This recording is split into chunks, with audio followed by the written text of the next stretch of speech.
Pondok Ketek dahulu kalanya adalah sebuah rumah kecil. Di sinilah Syekh Burhanuddin bertemu dengan garis keturunan beliau yang di Pariangan Padang Panjang. Di induk nan ditinggan, induk nan ditapati, mamak nan ditinggan, mamak nan dicari, suku nan ditinggan, suku nan dicari. Di sinilah beliau bertemu dengan garis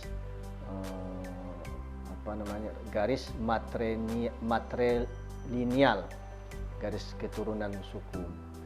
Kemudian di sinilah beliau bertemu dengan keluarga.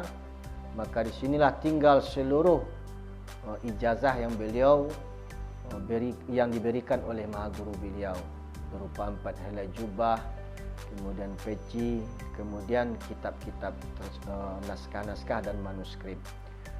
Kemudian pada tahun sekitar 150 tahun di belakang, maka rumah kami itu, rumah tua kami itu terbakar karena musibah, terbakar.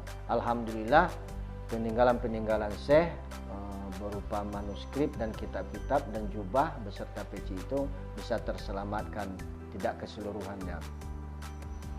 Dulu manuskrip itu sangat banyak di surau ini, karena ada musibah bisa terselamatkan hanya 1 buah peti yang berisikan jubah, peci dan manuskrip, puluhan manuskrip, sekitar 40 manuskrip. Salah satu yang bisa terselamatkan itu adalah Tazkir Al-Ghabi, Sarah Al-Hikam, yang itu adalah salah satu karya Syekh Burhanuddin Ulakan. Kemudian beliau diajak oleh Idris Khatib Majulelo ke Tanjung Medan. Jarak dari Kota Panjang, Surau Pondok Ketek ke Tanjung Medan itu sekitar setengah kilo, 500 meter. Maka di situ beliau dibuatkan oleh Idris sebuah surau yang bernama Surau Gadang Tanjung Medan. Disitulah beliau memulai aktivitas dakwah beliau secara surau. Di surau itulah beliau memulai dakwah. Apapun persoalan, beliau selalu membawa orang ke surau. Kalau anak-anak mau bermain, beliau mengajak ke surau. Kemudian masyarakat ingin bertanya tentang apapun, beliau mengajak ke surau. Jadi surau ini sangat besar perannya di era Al-Mukarram Syekh Burhanuddin. Bukan sekedar untuk mempelajari tentang Islam, juga di sana mempelajari tentang seni budaya seperti silat, seperti sholawat dulang, kemudian seperti basambah kato. Pokoknya di saat itu surau sangat mempunyai peran aktif bagi Syekh Burhanuddin untuk menyampaikan misi dan dakwahnya. Tercatat Syekh Burhanuddin mengembangkan Islam di Minangkabau lebih dan kurang 45 tahun. Pada tahun 1111 Hijriah, beliau dipanggil oleh Allah pada hari Rabu tanggal 10 bulan Safar. Beliau innalillahi wa inna ilaihi raji'un.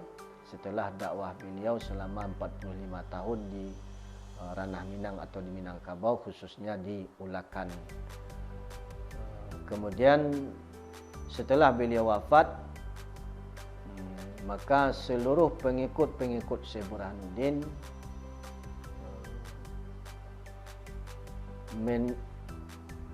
menyampaikan kerinduannya dengan mendatangi ziarah dan menziarahi kuburan beliau dan menziarahi peninggalan-peninggalan beliau.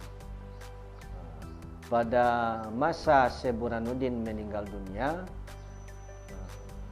setelah puluhan tahun beliau setelah meninggal dunia, pada dasarnya ziarah ke Ulakan itu atau jamaah atau para murid datang berziarah ke Ulakan tidak ada aturan.